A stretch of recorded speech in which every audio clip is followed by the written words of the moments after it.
my name is Claudia Green and this is She Did That, the podcast shining a spotlight on remarkable women who are breaking barriers and proving that greatness knows no gender. From female founders who have raised millions of pounds, the investors changing the landscape as we know it, to survivors of tragedy who have achieved the amazing and many more.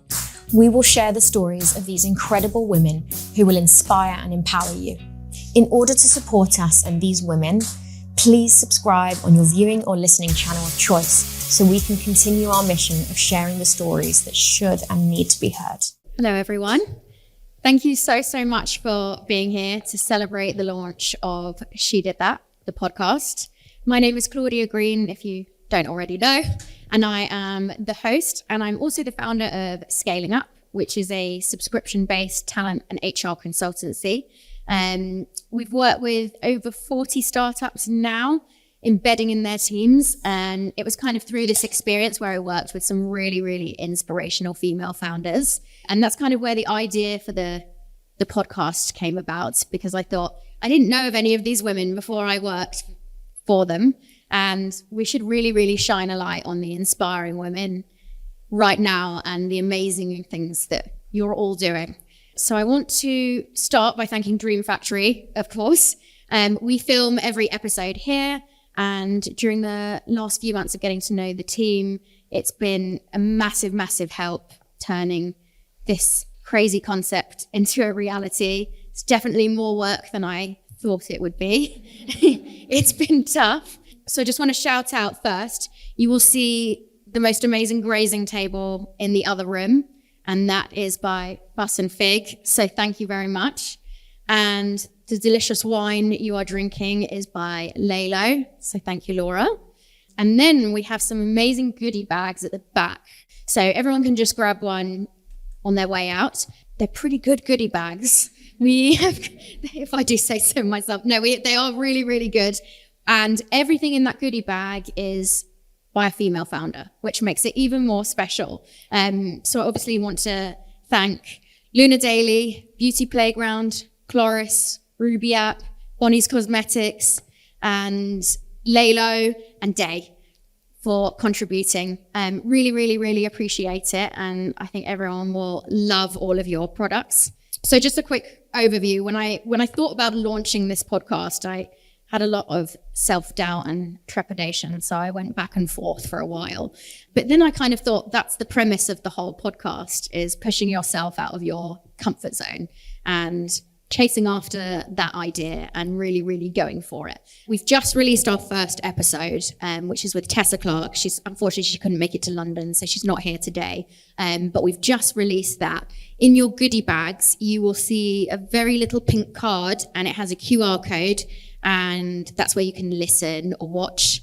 Please do subscribe so that we can hopefully one day secure a sponsor. Everything is bootstrapped by Scaling Up at the moment, so as we grow, hopefully we will get a great sponsor as well. So we have an amazing, amazing panel tonight, as you can see. And what we're going to be discussing is navigating female foundership in this landscape. So asking really interesting questions, whether it's from fundraising or kind of mentality. So I'm sure they will share some extremely interesting insights. So I'm going to stop talking now. And I'm going to let everyone on the panel introduce themselves separately. So everybody enjoy. We'll have a little Q&A at the end so that you can ask any questions.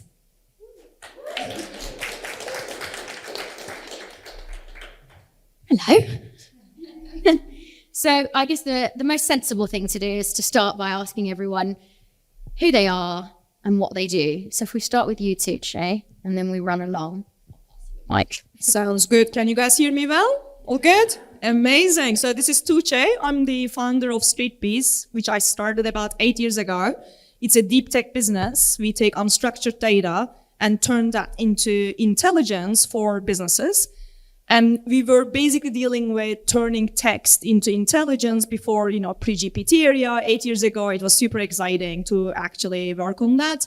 And then I exited that business about 6 weeks ago, maybe 8 now. And it's been really good fun. Thank you. And now I found myself starting a Gen AI business, which is a brand new way of approaching dating. So more on that later. Amazing. Hi, I'm Gini Newton from Karma Cans and Karma Kitchen. So Karma Cans is a corporate catering business. I started with my sister when I was 21.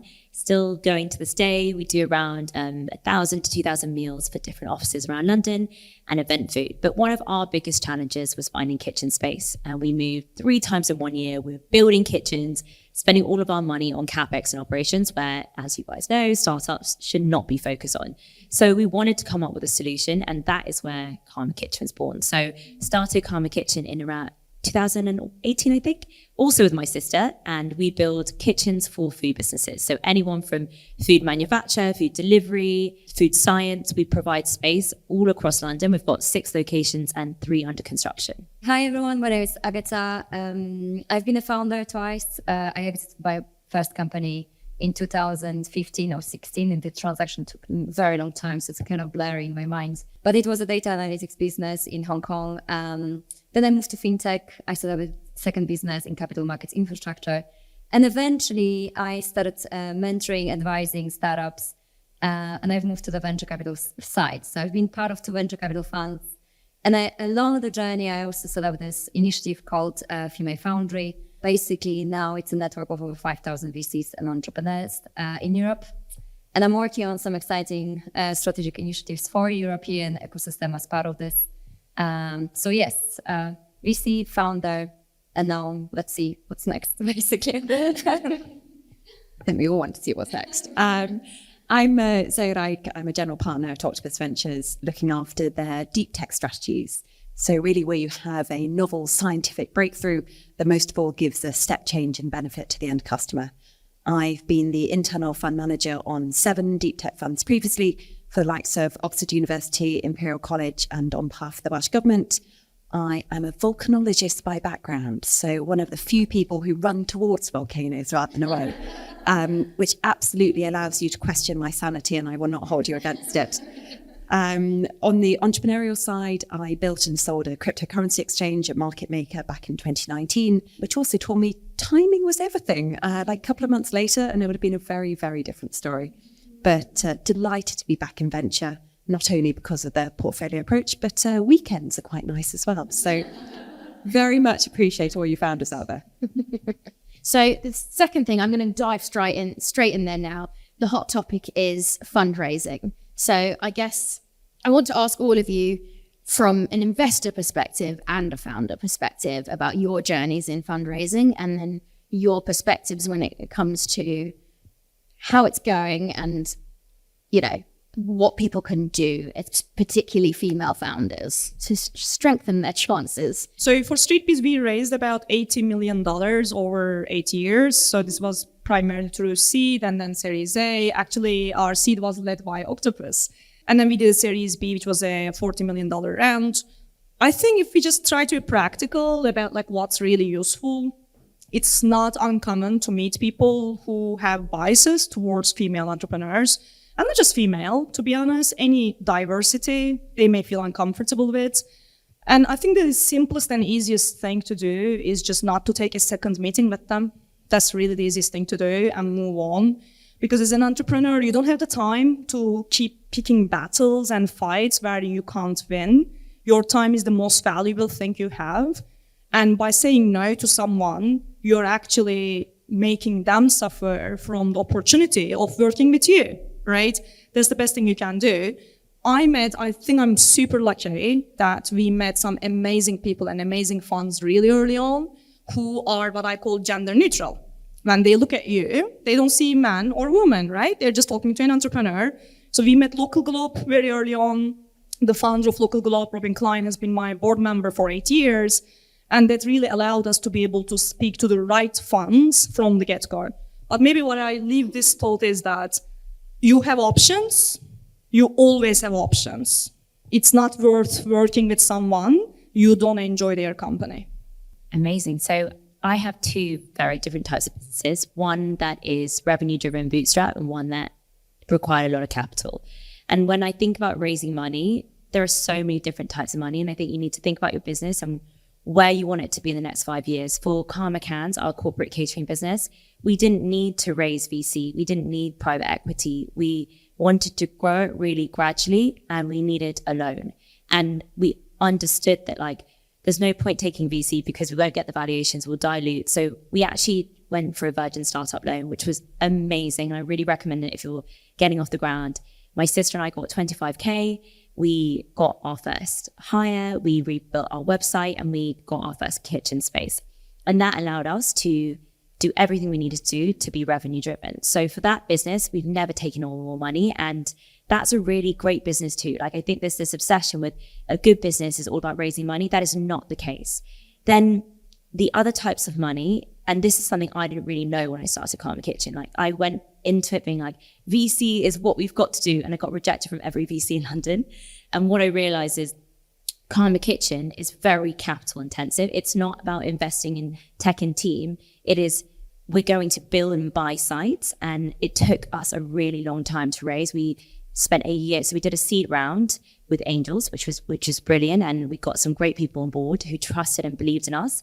And then after that point, we really struggled. And we realized that private equity is the right route for us because we were raising kind of in the 100 million. So it was very capital intensive and it was a real estate business, but it's about understanding where you want to be in 5 years, what kind of exit you're looking for, and then pairing that with the pool of money that you look for. And I didn't really know anything about that. It took a lot of learning, but once you get that first kind of in with the right investor, it starts going a little bit more smoothly.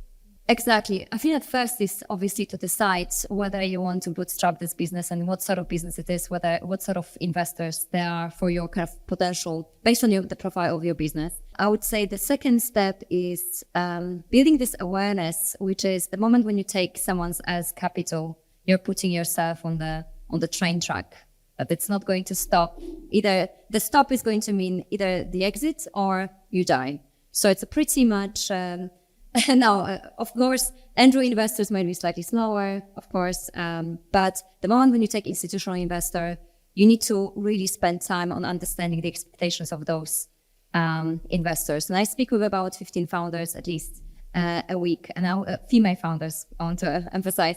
And what I see, because you mentioned to kind of zoom in on female founder profile, is that I'm surprised that just how few of female founders spend enough time on actually understanding VC mindset and really understanding the metrics that they need to provide they need to reach based on the VC model that is not going to really change. And again, I could be talking about that, but it's really understanding, instead of fighting the tide, really asking themselves the question, are the metrics that from my specific category in terms of my business, the stage and the capability and kind of imagination I have actually around my business, am I going to be able to be on the track and deliver those sort of metrics VCs are going to look for? And if the answer is yes, my next step would be really, instead of looking, the other kind of one striking thing that I also observe with female founders,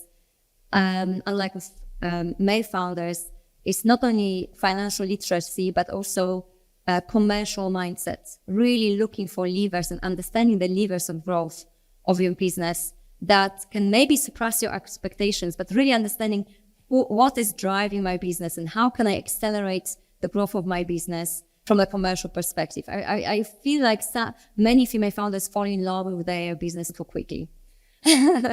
So yes, I would say these three topics. Obviously, this is every one of them is an ocean I have to talk about, but I'm going to pass them to Zoe. Yes. Can I just say I agree with that?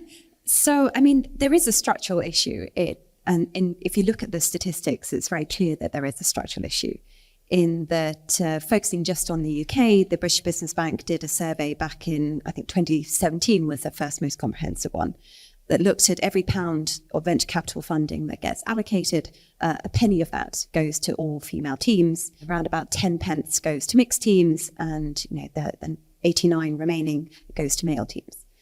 And the latest update was in 2022. And since then, we've had things like the Bros Review, there's been the Women Investing Code. It's all meant to highlight some of the challenges of getting more money into female teams and what funds can do about it. Yet the statistics I mean, it's doubled, but that's pretty low starting point. So now out of every pound, around about 2 pence goes to all female teams. And why I say it's a structural issue is because if you then go and look at the venture capital layer and look at the number of partners, i.e. the key decision makers, the general partner is when you actually have significant carry in the fund, you've raised the fund, around about 15% are women. And then if you go and look at the LPs, who are the investors into all of these funds, over the last year, I think I've done I counted up exactly. I did 257 pitches to LPs. 5 of them were to a board that included a woman. And that's often because if you look at the funders of venture capital throughout Europe, the likes of family offices, insurers, where traditionally there just hasn't been much female representation at the top, that all flows down and through. Because we know very much that people often feel comfortable allocating into teams that looks very much like themselves. There's this wonderful term of, I had conviction, which doesn't mean I took a data-driven approach or did all of the research. It's like, yeah, I quite like that person. I can see myself in them.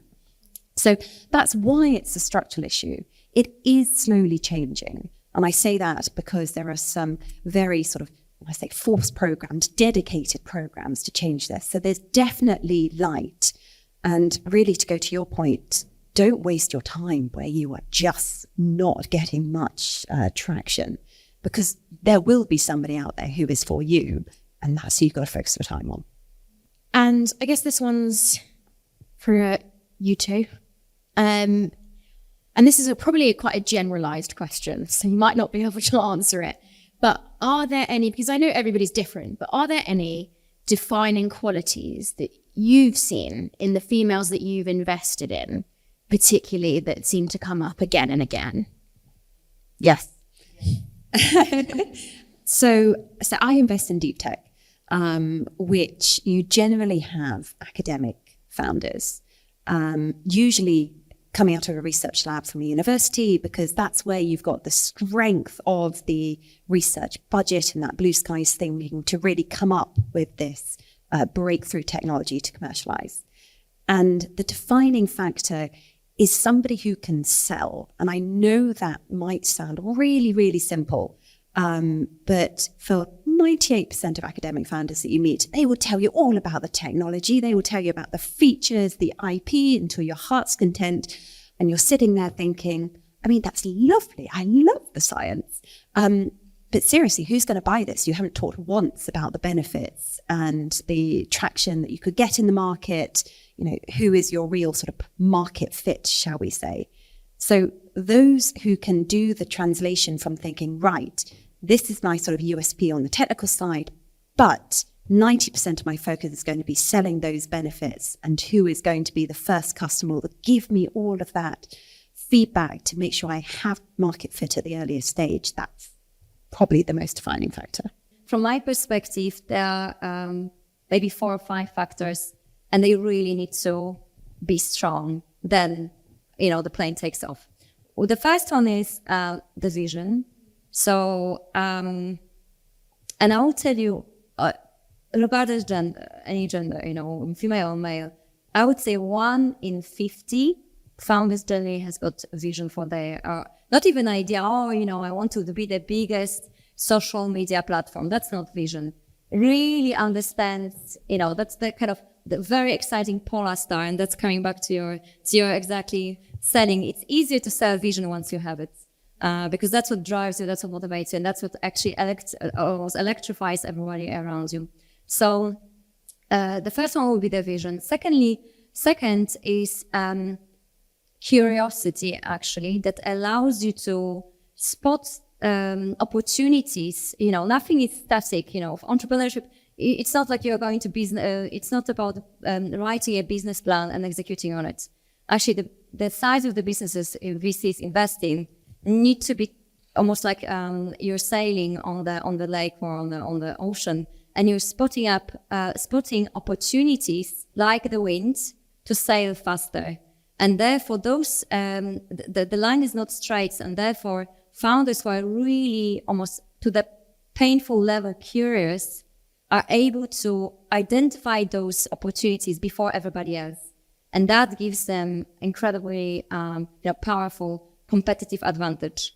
And the third thing that I would say is, which is kind of, somewhere in between, is the commercial mindset, really making sure that every win that I catch, I monetize on. And there's a way for me to maximize on those opportunities that comes back to the business. So can you see, okay, and then the last one is tenacity, which kind of wraps it all. Obviously, if you're curious, if you see these opportunities, you want to execute on them, you must be also a tenacious person, I believe. But can you see how you take one of those elements and you're not really necessarily a blockbuster founder? Obviously, you're potentially backable. There are all sorts of VCs, not everybody's Sequoia or Excel, or A16Z and so on. But Octopus. Yeah, not everybody's Octopus. Exactly. So when you look at the rest, you still be backable, but you're not going to be that, that founder that is really, for me personally, is electrifying. And yes, and therefore, equally, not everybody needs to be a blockbuster founder and, make a 1 billion personal exit, yes? The entrepreneurship is not black and white, but you asked, what really excites me about what are these qualities that literally I end up sitting up and already thinking about the conversation we can be having, next month. How can I get this deal basically going? And that happens very rarely, by the way, to have founders with all these qualities. And very often what happens in the second, third call, you unveil some of them because, the first call is 30 minutes. It's difficult to demonstrate all of these elements, but, it very often happens. You have the second, third call and you're starting to also realize, oh, this is the really unique founder I want to be backing. So yeah, these 4 qualities. And then for you guys, what qualities do you think that you have that made you, obviously you've both fundraised a lot of money and, been very successful. Are there any specific qualities that you've seen in yourselves which makes you think you kind of sets you apart from the others? Resilience is very important. So having a business that's bootstrapped, you don't have cash to just throw at things. That mindset is brilliant to take into a business that actually has money. So Eki and I run our second business in the same way that we ran our first one, that, we everything was revenue driven. And that resilience from running a business like that for a longer time is so key. I think the other thing I would say is adaptability. So I don't think people should be scared to change and pivot. I think our reason for success is that when we've seen that we don't have product market fit or there's a change in the market, accepting it and changing to find product market fit again. And I think that there's a real fear that people get. They want to throw in the towel. They think everything's, crisis, but actually that's the most powerful kind of time as a business when you can really get into the detail of your business and figure out what's going wrong and make those changes. And when you have I always think a really lean team, we're really lucky. We have a very lean, adaptable team. And so we've managed to pivot where we needed to get product market fit, but we've lost it. And I think that's really a trait that I can recognize and see is really important. Completely agree. I would love to be able to say to the list that you guys mentioned that, oh yeah, all of the above, I have it, amazing. Unfortunately, it doesn't quite work that way. And if you're sitting there thinking, gosh, I don't have all of this, so how is this gonna work? I think the most important thing is adaptability. And I would say that when we ran the business from 0 revenues to 10 million, 15 million, the most important thing was that my job changed every day and you have to keep up with that. So it's not even just a product market fit for your business or adaptability for the business, it's also adaptability for you. I was really lucky. I was working with a coach who also coached Brian Chesky and Sergey from Google. And on the first day we sat down together, he showed me this graph. Tugce, this is what your learning curve is gonna look like, right? So that's the first thing you gotta get prepared for. And I would say I wasn't a good manager when I started. That was my weakest point. I was great at sales, I was great at product, technology, fundraising, but I wasn't actually making my own team very happy. And it took me a long time to learn from people who are really good at that. So don't stress if some of these skills are not already, in your skill set, you can learn them.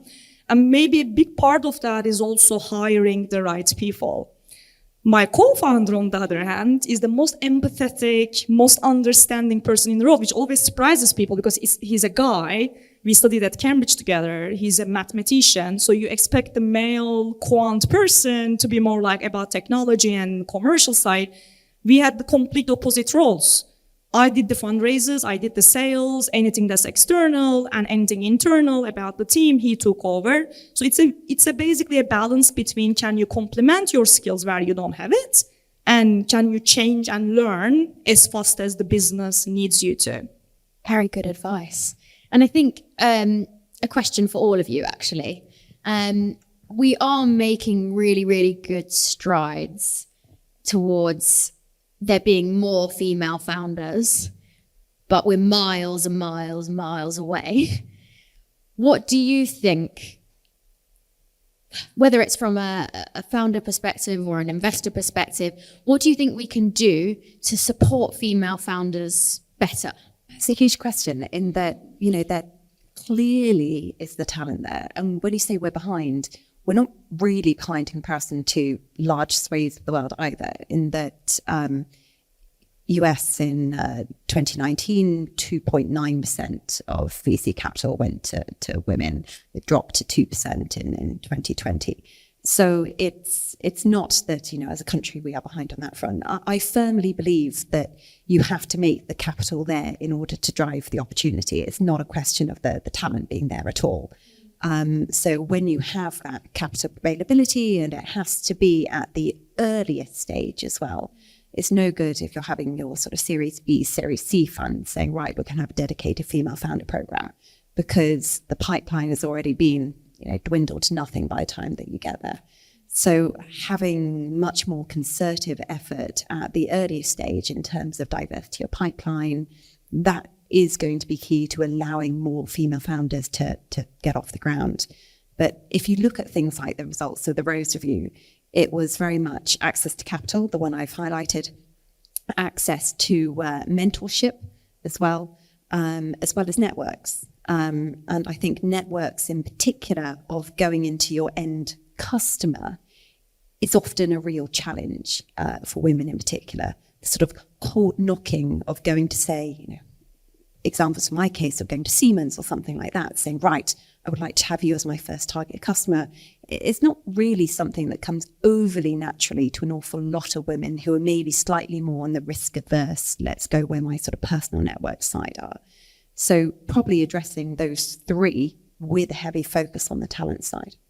I think that's exactly, it's a huge question actually. So, it depends on how deep you want to go, but basically on the kind of more macro level, I would say we don't have, especially when I say we, meaning developed economies, for a long time have been focusing now on services, which means that not many, I'm Polish, when I moved to the UK 18 years ago, I was really surprised that my technical mindset was really perceived as an outlier. I come from a family of scientists and engineers, and again, both women, my grandma and so my cousins, everybody has got a technical background. And when I moved here, I was surprised there was a sharp division between male and female in terms of their backgrounds and their understanding, kind of perception of themselves as well.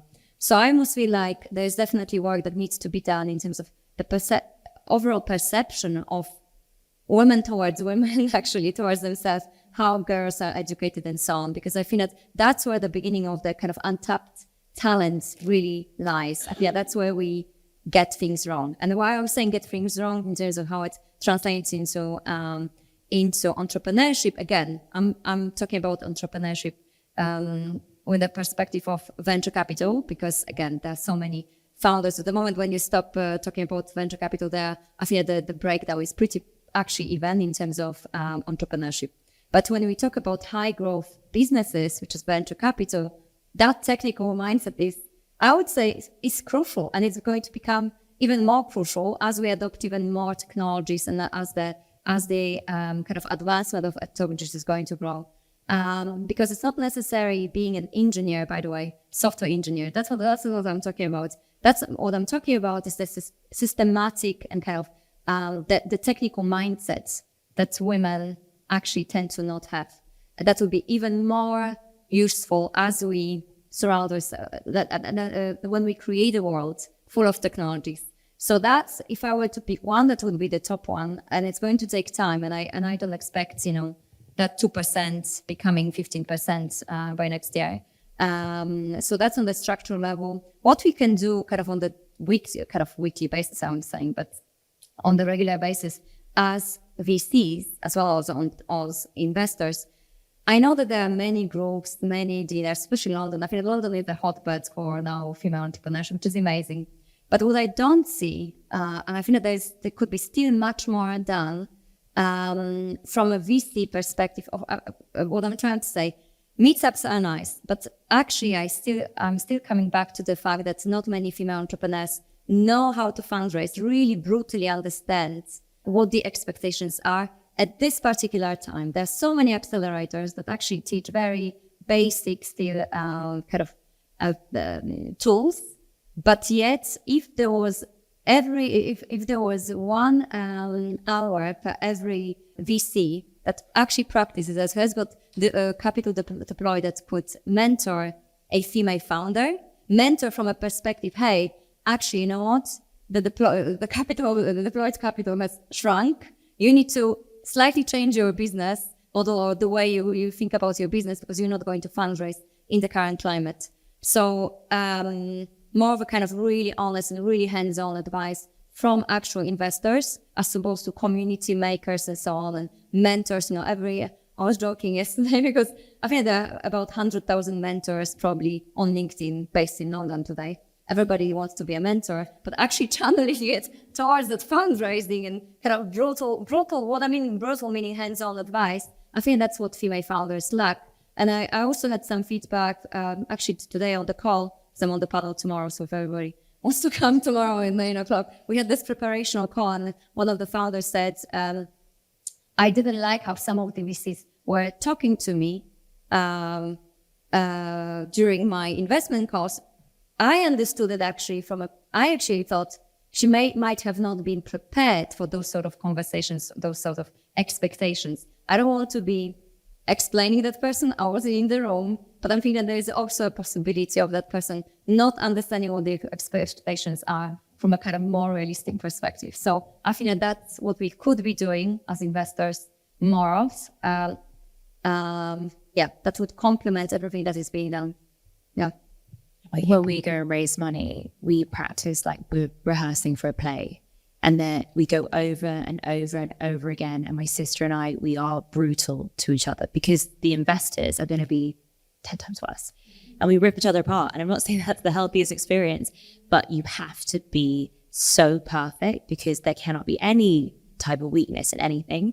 And when I'm raising in private equity, I've never seen a woman in any of those rooms. So it's just like rehearsal. We literally treat it like a script. And that's a really important thing. I think probably my view on it is diversity of boards as well. I think that there is a lot that's changing and lots of VCs that are focused on diversity. But when you actually look at the board, it all trickles down, and that is not such a equal picture. So I think until boards really become more diverse, I don't think we will see the movement that we want to.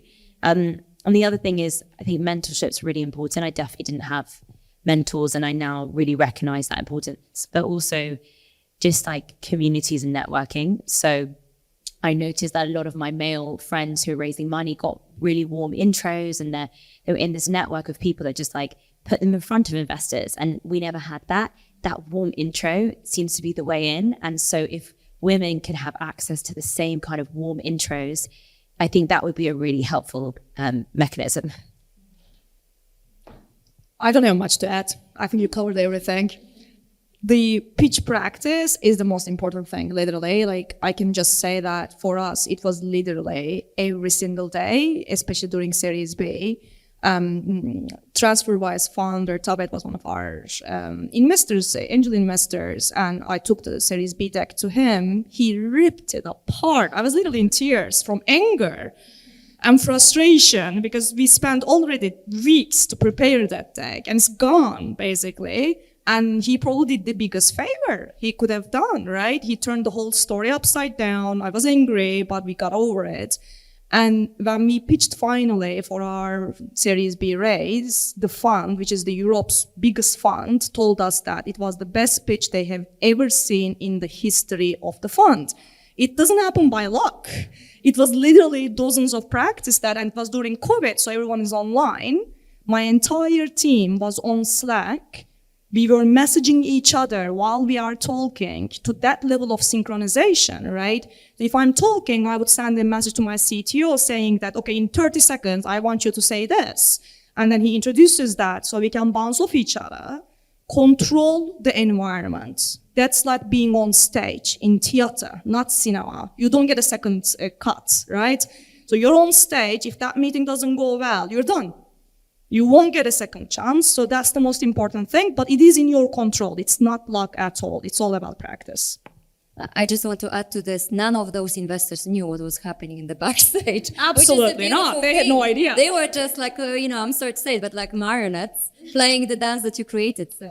And that actually brings us back to coaching because I'm a naturally good presenter. I could have done the whole thing by myself. It would have been so much easier for me. But it was 4 of us, right? So I had a CTO, a CFO, and our chief operations officer. So we spent ages coaching every single of them, including the technical people, to become excellent presenters because people don't invest only in one person, right? They gotta get convinced on the entire team. So that's also super important to spend the time to coach your team. So, well, I would say the next question is for you two, but we're actually unique here that you're not only investors, you've both been founders before. So I guess the question is for everybody. Was there at any point, a moment or a huge thing or obstacle where you stopped and thought, I actually don't know if I can do this anymore. I might have to throw the towel in. Which day of the week are you talking about? I feel the pain. Maybe just pick one. I think COVID was interesting, right? When it first hit, because at that stage, we were already on a rollout schedule. We were building a team in the US out of UK, and I was planning to relocate. COVID came, it was not possible to relocate, but we had VC investors still expecting the same growth. And that was really a hard period. And that was a period where we felt we moved the entire office. At that stage, we were 200 people overnight without a second, like a single customer getting a single delay to working from home. We were literally shipping like cables and chairs to people's flats so that they can continue to work in that environment. But what we really learned from that experience is if you focus on what's going wrong, you can solve the problem, but everyone is going to do that anyway. That's not going to set you apart. The moment when you can actually think, okay, this is something everyone's going to struggle with. Is there actually something else as a new business angle, something we can completely reinvent here that's going to really not only I solve the problem, but I'm actually capitalizing on the problem. That's really what sets you apart. So within 8 weeks after the, COVID was a known thing and happening, we launched a new product called Human Impact Tracker. We are a data analytics and monitoring business. And literally, we couldn't keep up with the demand for that product. In a time where we were so worried that the contracts weren't gonna renew, that we weren't gonna be able to actually keep up with the growth, we managed to turn it completely upside down, and then we actually went with 300% growth that year.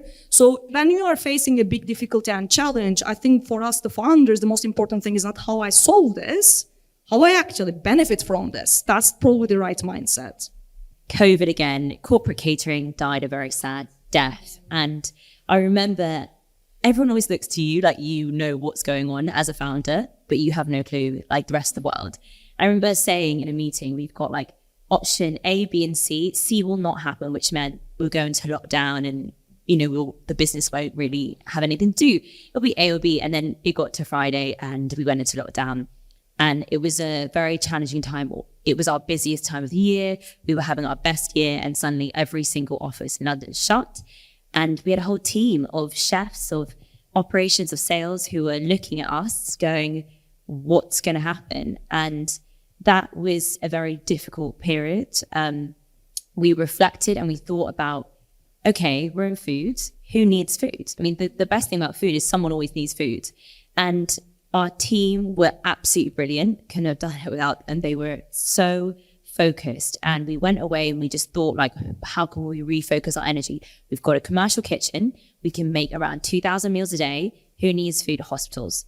So it didn't happen straight away. There was a lot of panicked people and thinking and refocusing. But in the end, we got a contract with the NHS. And again, I hate to go back to this adaptability point, but it's what saves us. It saved us. Lots of our competitors never came back to the market.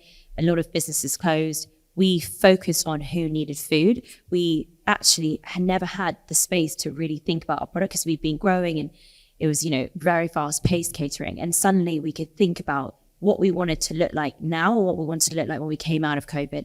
We rethought about our margin. We rethought about our product. We catered for the NHS with 2,000 meals a day for different hospitals. I hadn't been in the kitchen for years. I was back in my hairnet. It was great. It was a really special time. And then when we came out, we made a better margin than we ever made pre-COVID because we had rethought our product by doing this kind of mass production catering, still really high quality, but we just thought about everything in a different way. And now we've had our best year ever. We've had 30% growth and we're probably going to double that next year. But I honestly think that period of rethinking your product, ripping everything apart and starting again was what kind of led us to that. So yeah, it was tough, but we kind of have come out the other side, which is, I keep pinching myself and I'm like, I can't believe we survived that period. I think for me, and it's been the same with a lot of other founders or, general partners at VCs that I've spoken to, you almost nearly always get to that point of a bit of a mental breakdown, which is as you're growing your business or your fund, you're inherently taking on more and more yourself. And there is this greater feeling that you have to deliver at an increasing pace, at an increasingly sort of higher bar. And yes, you are hiring, but you never really sort of hand over the reins fully until you get to the point where you're just like, wow, I just physically cannot do it anymore. And you are forced in many ways to then actually think about, right, what is the proper allocation policy into different teams? How can I think about that? And until you do that, everybody sort of gets to a point and then is forced to do it. And it's a really challenging process to go through. For me, I can remember the exact time. I was fundraising out in the Middle East and I just spent a week in the UAE. I had 3 months worth of pneumonia and then went over into Saudi and I had to cut all my meetings short because I just physically couldn't do it anymore. Got to the airport quite hot and sweaty with like 40-degree temperature and was pulled over by security because they thought I was trying to escape my husband in Riyadh. And it was literally only because I had a business class ticket that they think, oh, okay, maybe this is sort of viable. And that was the point where I said, no, just can't do this anymore. Let me rethink, what everybody in the team is doing. But it's a really challenging point because you are in part giving up your baby. But it's something that takes a lot of self-realization to be able to do. I'm thinking was that there have been so many. And I feel that one common thread that I see, by the way, I haven't been asked this question, maybe even ever, maybe this long time ago that I don't have a preferred answer. But I'm thinking there's a common thread, I think, and it's driven by your ambition as a founder. Because the fact that you cannot get up is also because you set yourself to the point of such a high expectation, at least this is maybe my personal story, that I couldn't really meet for different reasons, or the market was too slow and so on. So I'm actually thinking about maybe this story for my second startup, basically capital markets infrastructure startup, which is a different startup than I set up in Hong Kong. In Hong Kong, it was a kind of B2B2C startup. So I had some signals from the market in terms of where I was going. So feedback is you're always looking for signals. You're always looking for feedback that can steer your boat, to the direction that you believe is the right direction. The challenge with the second startup that I had was because it's a B2B startup, selling to investment banks, incredibly long feedback cycles, You're waiting for a phone call from someone, That was phone call. Now it's mainly email, but anyway, you're waiting and even the feedback that you get, you can't really trust it because the person, the market has moved or the person is just asking questions. So I would say this was a very tough and very slow environment that I was operating. So the story that I want to tell is that when we were developing a product, the very first version of the product, there was this huge company, and I'm not going to be calling the name, but really huge, one of the biggest players in the world that approached us, was learned from, I don't know how, but about us developing something. We potentially were very happy with them because potentially they could actually build our first MVP. We thought, oh God, partnership in heaven. One thing that we didn't realize is that creating partnerships on the big B2B and especially with such huge player, if anything, that just put even us under more pressure in terms of even now slower cycles in terms of our MVP development. In the process of developing MVP, they said, oh, it's a great idea. Who's investing in that? We were a bootstrap business at that time. And we thought, oh my God, we could get them on board as an investor. Our future is pretty much painted pink. And we said, yes, sure, we are open for any suggestions. What we didn't realize is that not only that team, that company didn't have a CVC or any kind of professional investment team. They were really treating it as an opportunistic deal, and therefore we were dealing with very unsophisticated investors, meaning pretty much product people on the other side, kind of taken by this idea that this kind of picture that we had that the deal is going to happen quickly.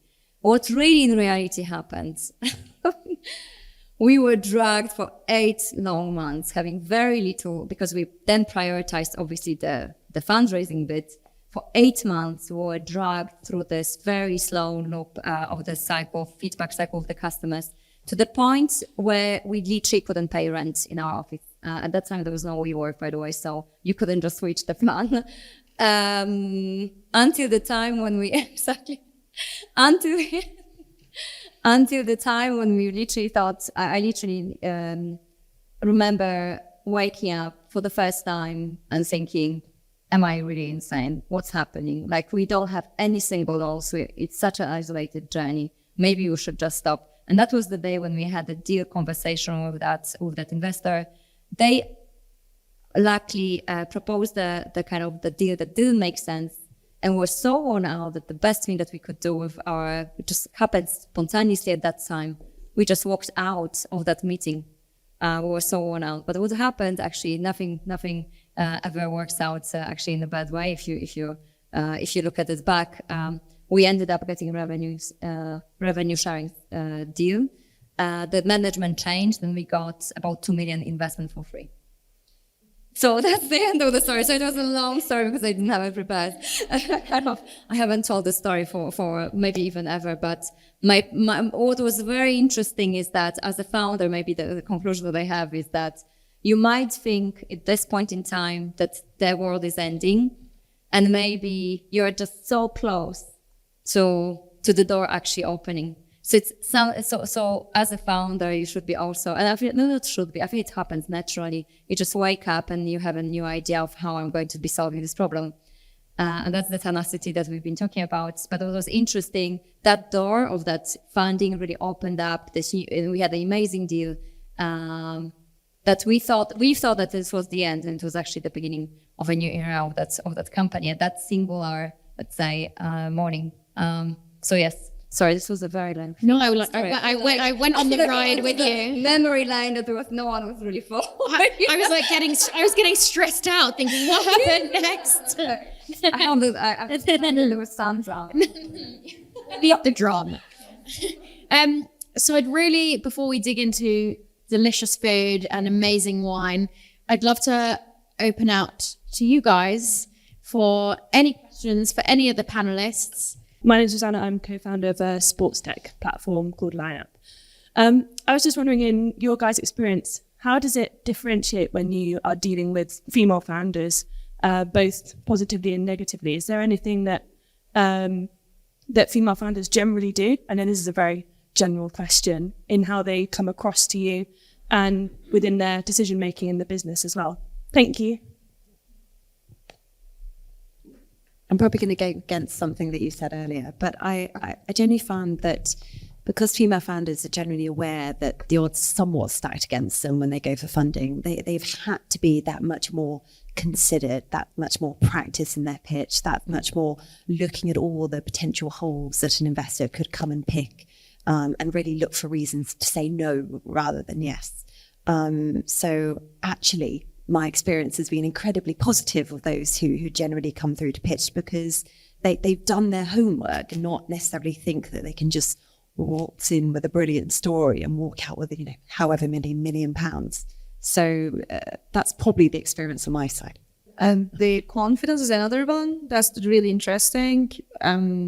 I find that I do a lot of angel investing now, and when I'm listening to the pitches, I find that a lot of, especially younger male, if we can average, is delusionally confident at times, honestly. Like, they just don't even know their stuff. And then, on average, I find a lot of the female people pitching are, like you said, they are underrating themselves. They know their stuff so well, they should speak with more confidence, with more, enthusiasm what they do. And that's part of the coming back to pitch practice and coaching. That's why it's very important. I think I so agree with that. A lot of female founders don't actually shout about the things that they've achieved. And I've been told in the past when I've met, different investors, and when I actually say what I've done, I say it quite quietly and quickly and almost like I'm ashamed and embarrassed and actually you should be shouting about it. But that is very common in women founders. They don't want to brag. They're really happy with what they've achieved. They don't feel like they need to show it off. And sometimes I think that's why you get kind of not really looked at in the same way in a group. I almost feel like, as well, coming back a little bit to your point, which is I observe that there are very few female founders that have got, again, I'm coming back again to the very ballsy vision, and they're able to articulate it in a very concise way, a believable way, that have done their homework. What I tend to see exactly, have done their homework, know the numbers to such a detail that they're wrong numbers. No one is going to, so they almost raise flags for themselves by being very almost, prepared and misunderstanding the preparation that they need to have. Conservative. Yeah, exactly. Exactly. Conservative and exactly. Very detailed. We don't need, everybody knows that the numbers are not going to happen the same way as you are. So also as you think, and therefore really understanding more the mindset of an investor than really diving deeply into every cent on your 12 months plan. Fine, I've seen 5-year plan, like literally a big spreadsheet that the founder was really proud of. And I thought, okay, but what's the vision? This is so uninteresting. I was almost so turned off by this founder just last week. It's like, no, please don't show your pre-seed. You don't need to have this knowledge. So someone who can balance this off, and by the way, this is more of a kind of dance than science. But who can communicate really strong vision and knows their numbers, knows those levers of commercial levers, is really strong. But those, I guess, I tend to see more in men. Like actually disproportionately, I would say every 5 men to like on a good week for one woman. So that's something that again comes back to that. I would say also confidence, but confidence.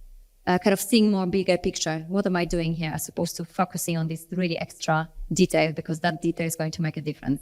It is one final thing to add, conservative decks. So I've found myself when doing a deck, thinking it's really great, but then I remember talking to someone who was ex-SoftBank and he just added all this, he was like, use this word, you need to times that by, you need a bigger vision. And I was like, that's just not realistic. And he was like, yeah, but no one needs to know that. And I felt like that was lying. And he was adding all these words and throwing them at me. And I was like, that's just not real. I just don't feel like that I can do this. That's not right. And so I think that that's the other thing. Like our decks were really conservative. What we realized. We want to take more questions, but something I got is such a good feedback from one of my mentors was that nothing communicates more confidence than long pauses and saying, I don't know.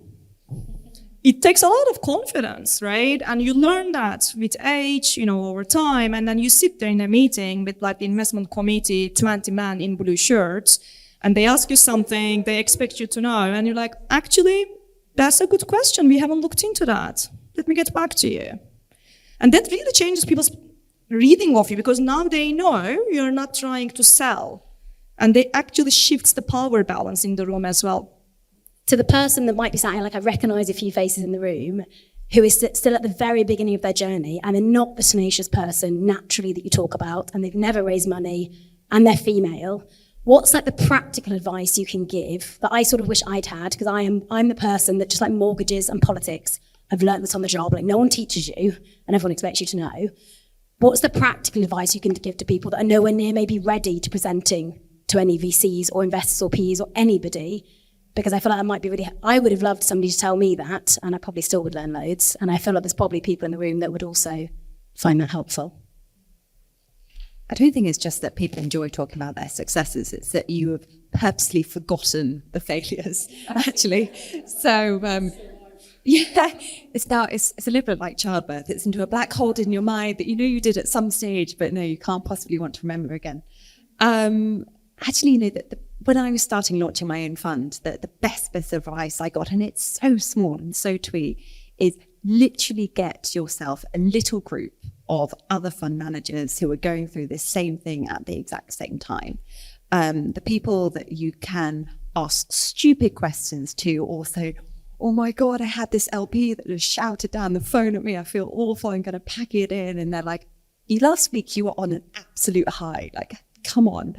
Having that kind of super close-knit support network. And it's not family and friends. It's people who are going through the same professional journey as you, that you genuinely trust to give you critical feedback, but will also pick you up and tell you to go on again. I would be thinking, there's this kind of, it's almost like, even when we are sitting, there's a stage, there's always some kind of barrier built between founders and investors. And I remember when I was fundraising for the first time, there was this kind of aura, he's a VC investor, there's this kind of glorification of investors, which is so unright. Like literally, now having gone through that kind of switch from female founders to investors, I see how wrong I was, because I was undermining myself, and kind of I had the wrong focus of actually spending too much time on those investors. Obviously, you need to understand where they are and kind of match and so on between your startup and the investment profile, but don't spend too much time on kind of feeling that you have some kind of imposter syndrome. Again, we all are doing our best. And by the way, there are so many bad investors. Probably someone can say it's about me. So don't think that everybody makes, especially at the early stage, makes the right decisions. There are so many, everybody makes mistakes. So we are all in it together. And therefore, everybody's trying their best. Don't think that's about anyone in any better way than you should be thinking about yourself. That's what I would say. Yeah, I think it's about bringing it back to your product. I think when I started raising money, I was rubbish. I didn't know what I was saying. I was nervous. I felt really stupid the whole time. But I really believed in the product I was selling. And then I was really confident when talking about that product. And so I think it's just like, it's about, you obviously believe you're all founders in what to do. You can also bring people on the team that are more confident to talk in areas that you feel weak, or if there is financial elements that you're not comfortable with, you can always have someone in the team that can support you. Understanding your weaknesses is really important as a founder. And like, I definitely know where mine are, and I know where my sisters are, and we can support each other when we are in that kind of position of weakness. And I think that team around you help you grow in confidence too. So yeah, I do think having a co-founder makes it so much easier. I'm a huge advocate for that because I think that diversity in thought, my sister's very operational and I'm very commercial. And so, you know, it really, really complements each other. It's a balance of it and balance of each other. So having that kind of other person that you can trust to grow with is, I think, it's not co-founder, it's a network or it's something in your team. There's nothing that you can do that you can't reverse, right? And so I think for a lot of us, it's getting out of our head and not thinking too much and just keep moving, because you're not that important for anyone really other than yourself. That's it. And like, you can make a massive mistake. People are going to forget, right? You'll be forgiven. And people will give you another chance. And I find that actually quite relaxing, you know, like whatever I do today, well, you know, if it goes wrong, I'll get another chance tomorrow when I wake up. And I think that's probably the most important thing I can tell. Like, you know, when I was sitting there 8 years ago, when I first started the business, I was just thinking too much, like how it's going to be perceived and what happens if it doesn't become $1 billion business. Guess what? It didn't. And we survived, right? We still did actually really, really well out of it. So maybe getting out of our head helps a lot. We were trying to raise £3 million, and my sister had done all the meetings with this VC, and I was there to like come in, close the deal. They hadn't met me yet, and I arrived and I had food poisoning, and I felt so sick, and I couldn't speak, and I couldn't say anything, and I just felt really like I was about to die. And it got to me, we had this practice, as I was saying, and I was meant to speak, and I just didn't say anything the whole meeting, and we lost that £3 million. And you know what? In the end, I was really happy about it. At the time, she was not very happy with me. I was not very happy. I couldn't speak for a bit, but like these things happen. It's hilarious now looking back at it, but it happens to everyone. It wasn't your food though. It wasn't my food, of course. My food would never do that. Let's just put that out there first. It was food from someone we will never ever talk about. Like, it's not right, but It's not my food. Okay. You can email me the name later. So, we've literally got time for one more over here. My name's Angelina, and I'm the co-founder and CTO of an edutech company focusing on helping university students with their admissions process. My question is a good carry-on from the last question, actually, and it's if you could change one thing about your founder journey, like only one thing, what would it be? I would say do your due diligence on your investors, because I have taken a bad deal in the past and I spent a year getting out of it, and I felt rushed and I felt like it was what I needed to do, and I didn't do my due diligence. And I think you have every right to do that. Like it's done on you. Just make sure you do that on your investors too. I would say maybe spend more time on thinking where you're going to spend your time on. Meaning, you know, there are so many opportunities constantly in front of you.